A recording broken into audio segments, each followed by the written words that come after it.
ABŞ İranın Cəsk şəhərindəki Bunci duzsuzlaşdırma qurğusuna hədəf alıb. APA-nın Tehran bürosunun xəbərinə görə Hörmüzqan su şirkəti Cəsk rayonunun qərbində yerləşən Bunci duzsuzlaşdırma qurğusunun hücuma məruz qaldığını açıqlayıb. Məlumata əsasən, hadisə nəticəsində ümumi əhalisi təxminən 10 min nəfər olan 20 kəndin içməli su təchizatında tam fasilə yaranıb.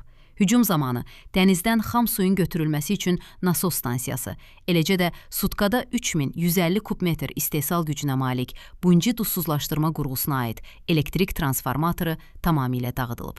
Hörmüzqan su şirkətindən bildirilib ki, hücumdan sonra regiondakı 20 kəndin içməli su təchizatı tam dayandırılıb və həmin yaşayış məntəqələri ciddi su çatışmazlığı ilə üzləşib. Bundan əlavə, Tasnimin xəbərinə görə Hörmüzqanın parlamentdəki nümayəndəsi bildirib ki, ABŞ-ın İranın Hörmüzqan vilayətinə hücumunda 8 mülki şəxs ölüb.